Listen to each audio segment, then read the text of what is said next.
nosso próximo convidado, eu costumo dizer que é um espírito antigo e um corpo muito jovem. Tamanha é a bagagem cultural desse garoto. Yuri Baiocchi é filho de famílias tradicionais, jaraguenses e vilaboenses. Desenvolve projetos na área de antropologia, genealogia e história desde a mais tenra idade. É estudante de direito, escritor, ativista cultural e também já coordenou inúmeros projetos em Jaraguá, cidade de Goiás e Goiânia. Atualmente está à frente do projeto Lavras de Goiás, financiado pela instituição suíça Oak Foundation. É coordenador de patrimônio da Associação dos Defensores do Patrimônio Histórico e Cultural de Jaraguá. Com vocês, Yuri Baiocchi. Eu fui convidado pela fotógrafa Eliane de Castro e pela produtora Ana Laura Machado para falar sobre algumas personalidades importantes de Jaraguá. É um trabalho difícil, haja vista que a gente tem muitas personalidades importantes, não só para o estado de Goiás, como também para o Brasil, por incrível que pareça, dado o tamanho da cidade. Eu escolhi alguns nomes e resolvi começar pelo padre Silvestre Álvares da Silva. O padre Silvestre Álvares da Silva não nasceu em Jaraguá. Ele era natural de Cocal, um arraial próximo a Traíras, que é outro arraial goiano que não existe mais. E tanto Traíras como Cocal ficam numa região que hoje pertence ao município de Niquelândia, no norte de Goiás.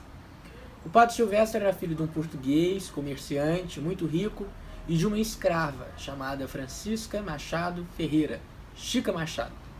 É impossível falar sobre a história do padre Silvestre e não mencionar a história da mãe dele, a Chica Machado. Inclusive, ela foi objeto de pesquisa da professora Adélia Freitas, da PUC Goiás, onde ela escreveu uma biografia sobre a Chica Machado, que é uma mistura goiana da Dona Beija com a Chica da Silva. O padre Silvestre, pelo que consta, aos 7 anos de idade, mais ou menos, ainda no século XVIII, ele se transferiu para Jaraguá para poder estudar. No Jaraguá ele teve os estudos de primeiras letras, né? Seria o equivalente ao ensino fundamental hoje em dia. De Jaraguá ele partiu para o Rio de Janeiro, onde ele se ordenou sacerdote. Aliás, não só ele na família se ordenou sacerdote, como o irmão dele, o padre Manuel Álvares da Silva. Eram pelo menos 3 nessa irmandade: o padre Silvestre, o padre Manuel e o coronel Antônio Álvares da Silva. Esse último faleceu em Jaraguá, para onde ele se mudou com mais de 80 anos de idade. O padre Silvestre voltou do Rio de Janeiro com ótimas recomendações do bispo de lá na época, ficou por um tempo em Meia Ponte, atual Pirinópolis, e de lá teve recomendação para ir para Jaraguá. E em Jaraguá ele fez toda carreira sacerdotal, se assim eu posso chamar. Foram mais de 60 anos a serviço da Igreja Católica de Jaraguá. E o que surpreende nisso tudo é que, diferente dos outros padres que eram radicados aqui em Goiás no século XVIII e XIX, o padre Silvestre não só não deixou descendentes, como não teve mulher alguma, pelo que consta. Era uma pessoa devotada mesmo ao sacerdócio, tinha vocação. O padre Silvestre também era político e participou da Constituinte de 1824 do Império do Brasil, cuja Assembleia foi dissolvida depois por Dom Pedro I. Foram 2 os goianos eleitos para essa Constituinte: o padre Silvestre Álvares da Silva e o comendador Joaquim Alves de Oliveira, um dos homens mais ricos de Goiás na época e dono da fazenda Babilônia, em Pirinópolis. Mas somente o padre Silvestre foi ao Rio de Janeiro para tomar assento na Assembleia Constituinte. Na Constituinte de 1824, cujos documentos se encontram arquivados na Câmara Federal, o padre Silvestre, num dos 2 requerimentos que ele faz na Constituinte, um para a construção de uma ponte, acredito que entre Jaraguá e Pirinópolis, o outro é sobre o extermínio do gentio, de uma etnia indígena. Eu vi quem se espantasse, quem falasse que era uma atitude truculenta, mas segundo o professor Antônio César Caldas Pinheiro, diretor do Instituto de Pesquisas e Estudos Históricos do Brasil Central, extermínio, naquela época, no século XIX, tinha um outro sentido. Era mais ou menos o mesmo que mudar de lugar, tirar aquela tribo indígena de uma área e passar para outra. E o Padre Silvestre, durante 60 anos em que ele foi padre de Jaraguá, ele introduziu vários costumes. O mais importante deles talvez seja o da festa do Divino, tal como ela acontece hoje, com a entrada da rainha, com muita influência de festas típicas da região de Traíras, com o êxodo enorme que houve de famílias de Traíras para Jaraguá. E essas festividades todas têm como principais baluartes o Padre Silvestre e o ajudante dele, o Padre Manuel Ribeiro de Freitas, que teve mulher e inúmeros filhos. O Padre Silvestre faleceu aos 90 anos de idade, já muito debilitado, como eu encontrei numa biografia feita pelo sobrinho dele, que foi político também. Essa biografia foi publicada no jornal no século XIX. Eu mandei para a Eliane, deve aparecer aí, exibido para vocês. Ele já não andava, ao que parece também não enxergava, e ficava repetindo uma oração em latim.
A próxima personalidade a ser falada, Félix de Bulhões, que também não nasceu em Jaraguá, mas era filho de um jaraguense, o Major Inácio Soares de Bulhões, segundo esse nome.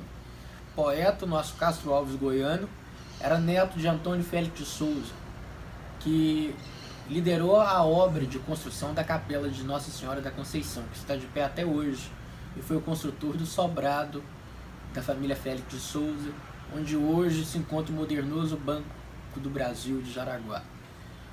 O Antônio Félix de Bulhões Jardim, considerado Castro Alves goiano, o era assim considerado por ter sido um dos primeiros em Goiás a ser contra a escravidão e usar a poesia e o jornalismo para combater. Foi o fundador do Jornal Goiás e foi juiz em Jaraguá por um bom tempo. Escreveu poesias em Jaraguá, teve uma carreira ilibada, foi um sonhador, executou muito do que ele se propôs. Em 1888, quando da promulgação da Lei Áurea, já não havia um único escravo na capital de Goiás, na cidade de Goiás. O desembargador Antônio Félix de Bulhões Jardim, filho de jaraguense, juiz de Jaraguá, faleceu aqui na cidade de Goiás, depois de um suicídio.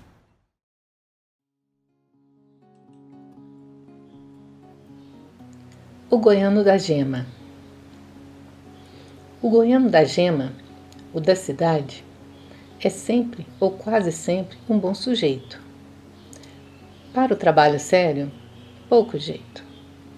Para a intriga, bastante habilidade. Se não tem que fazer por caridade, tosa na vida alheia sem respeito e acredita estar muito em seu direito, apoquentar assim a humanidade. Se vai dar-te uma prosa por brinquedo, arruma-te um cacete que te pisa, qual se fora de ferro ou de rochedo. E, coisa que aborrece e encoleriza, visita a gente de manhã bem cedo, quando se está em fralda de camisa.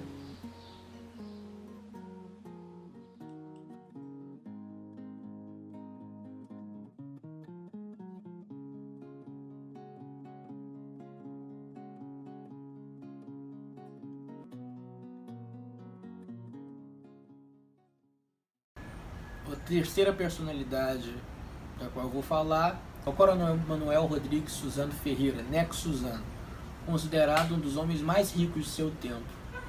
O Coronel Manuel Rodrigues Suzano Ferreira era um tropeiro. O que era um tropeiro? Era um comerciante que fazia esse intercâmbio de mercadorias, preferencialmente do litoral aqui para o interior do Brasil.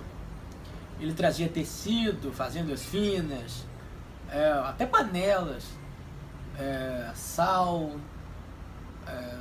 papel do Rio, de São Paulo, aqui para Goiás, e levava daqui couro, tapete de couro,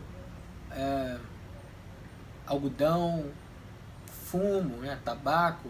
O fumo era a casca era amassada com caramujo, e era o que existia de capitalista naquela época. O Neco Suzano tinha muita relação com Uberaba e trazia muito gado de Uberaba aqui para a cidade de Goiás, e Jaraguá era um entreposto de gado entre Uberaba e Goiás. Ele ficou muito rico e quando do falecimento dele, onde ele deixa apenas uma filha legitimada de nome Celina Suzano, com uma senhora chamada Maria Teresa de Jesus, somente a quantia que ele deixa em dinheiro para ela, sem contar em bens imóveis, é de 60 contos de réis, uma quantia inimaginável para aquela época em Goiás. Eu consegui achar os 2 requerimentos feitos pelo primeiro marido da Celina, filha dele, que estão no Correio Oficial de Goiás e deve aparecer aí na tela também para vocês. Em Jaraguá ele construiu um sobrado numa região hoje próxima à Câmara Legislativa de Jaraguá, e esse sobrado caiu. Há muita lenda sobre o Coronel Suzano. Por ocasião do falecimento dele, ele chegou a se casar com uma senhora chamada Escolástica de Freitas, Colazinha, irmã do maestro Baltazar Ribeiro de Freitas. Há quem diga que o casamento foi no leito de morte, outros que foi depois que ele estava morto. E isso gerou uma série de confusão, de modo que a fortuna dele acabou sendo repartida para 4 famílias em Jaraguá, e o sobrado ficou numa disputa judicial que durou muito tempo, a ponto dele entrar em ruínas e não haver mais jeito de recuperá-lo. Coronel Suzano foi um bom vivan do tempo dele. O sobrado foi muito bem projetado por um prussiano chamado Júlio Maass, M-A-A-S-S, conforme eu encontrei também numa nota no jornal arquivado na Biblioteca Nacional. Esse Júlio Maass foi o autor do projeto da Santa Casa de Diamantina e de uma estrada de ferro entre Nova York e São Francisco, na Califórnia.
A quarta personalidade da qual eu vou falar é o poeta Afonso Félix de Souza, esse jaraguense, assim como o Neco Suzano.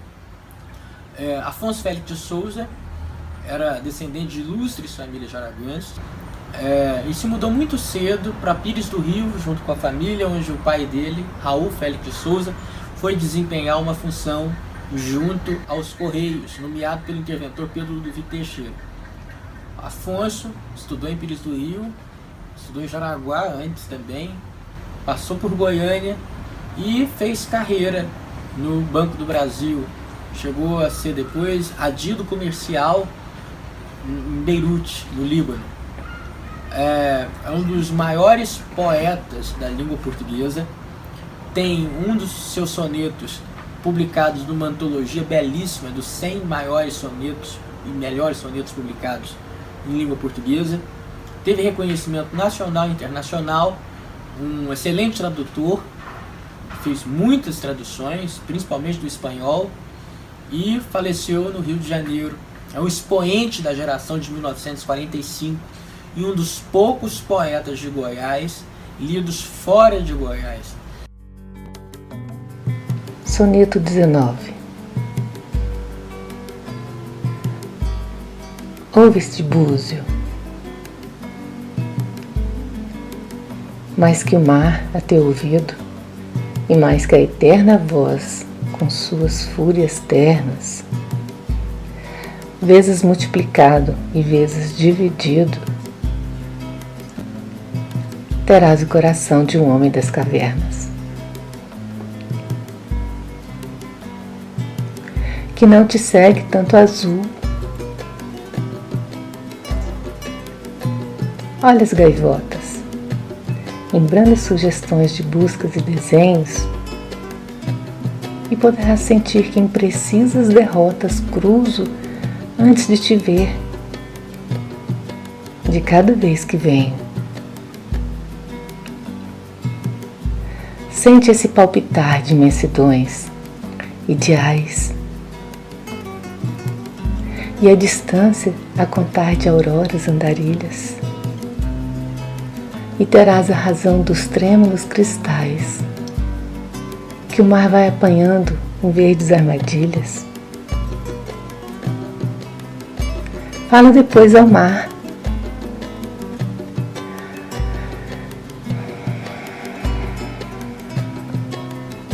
E estranha voz, composta de espera e desespero, ouvirás em resposta.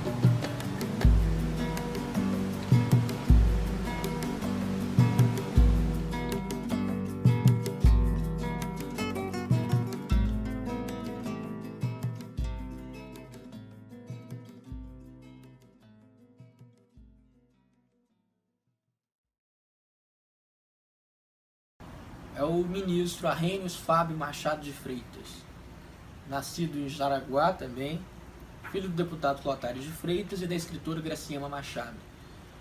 O Arrhenius Fábio foi seminarista em Cuiabá, viu que não era sua vocação e acabou fazendo direito no Largo de São Francisco, em São Paulo. Depois iniciou sua carreira diplomática, passou pela China, foi representante permanente do Brasil na FAO e foi o primeiro no mundo a defender a restituição dos direitos da China na Organização das Nações Unidas, na ONU, e se aposentou como ministro dentro do Itamaraty. É uma das personalidades de maior relevância de Jaraguá fora do Brasil. Teve uma carreira correta, faleceu em Roma como diplomata.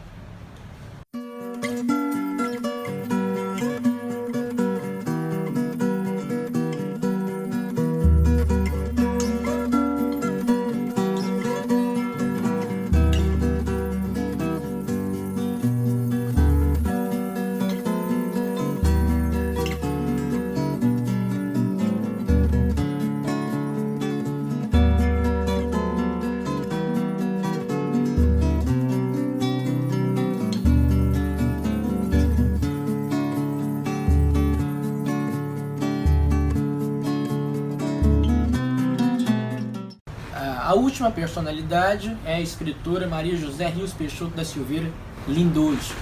Maria José Silveira, cujo livro mais famoso, A Mãe da Mãe de Sua Mãe e Suas Filhas, foi comprado há mais de 15 anos talvez pela Globo para fazer uma novela, mas que acabou não saindo. Já teve sua obra traduzida para o italiano, para o francês, para o inglês, para o chinês, e recebeu uma crítica na Harvard Review. E a Maria José Silveira é uma das editoras e escritoras contemporâneas mais faladas do Brasil, é radicada em São Paulo, e segundo ela, seus livros fazem questão de trazer uma identidade própria de Jaraguá. Olá, eu sou Maria José Silveira, jaraguense. Meu pai era de Minas, José Peixoto da Silveira, mas chegou aí como médico recém-formado e se casou com minha mãe. Essa sim, jaraguense, filha de duas famílias tradicionais, Freitas e Rios. Minha mãe é Galiana de Freitas, Rios, Peixoto da Silveira. Eu nasci em Jaraguá, mas com poucos meses, quando meu pai foi eleito deputado estadual, ele já tinha sido prefeito aí de Jaraguá. E nós mudamos então para Goiânia. Eu ia muito a Jaraguá nas férias, nos feriados. E a minha infância ficou marcada por essas férias aí em Jaraguá.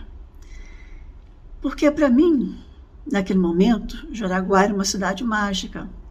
Era uma cidade de tios e tias e primos e primas. Nós ficávamos soltos pelas ruas e era assim, algo realmente espetacular. As árvores dos quintais, as idas ao Rio da Prata, as boiadas que de repente passavam pela rua, a calçada de Pedras Claras, as procissões, como eram lindas as procissões. Então, tudo isso ficou como se fosse uma primeira camada do meu imaginário. A partir daí, eu fui para Goiânia, depois para Brasília. Então, me distanciei, quando já adolescente, eu me distanciei muito de Jaraguá. Mas quando eu comecei a escrever, isso é curioso, quando eu comecei a escrever, é que eu me dei conta de como eu sou profundamente jaraguense e goiana. Por isso que eu faço sempre questão nos meus livros e das entrevistas que eu dou de me colocar como goiana e jaraguense. Eu já escrevi 8 romances, mais de 20 livros infanto-juvenis, já participei de coletâneas, de contos, tenho 2 livros de contos, e já escrevi um livro exclusivamente sobre Jaraguá. Tem o título de Uma Cidade de Carne e Osso, e é um livro para jovens e adultos. Mas em todos os meus livros, vocês talvez encontrem algumas coisas que possam lembrar Jaraguá, porque realmente Jaraguá está nesse meu imaginário, como eu disse, na minha memória. Então, eu gostaria muito que vocês lessem os meus livros. Aliás, tem 2 que já foram publicados lá fora. Tem o meu primeiro, A Mãe da Sua Mãe e Suas Filhas, que fala da história do Brasil a partir de suas mulheres. Já foi publicado nos Estados Unidos, na França, Itália, e proximamente vai ser publicado na China. E tem um outro, Eleanor Marques, Filha de Carro, que já foi publicado no Chile e na Espanha. E assim são as coisas. Eu continuo escrevendo, comecei um pouco tarde, porque eu tinha uma editora, a editora Marco Zero, e não tinha tempo para escrever. Mas agora eu me dedico, aliás, desde 2002, quando eu publiquei meu primeiro livro, eu me dedico exclusivamente a escrever. E eu espero, então, que vocês gostem dos meus livros, que leiam os meus livros. E é isso. Muito obrigada a vocês e um abraço.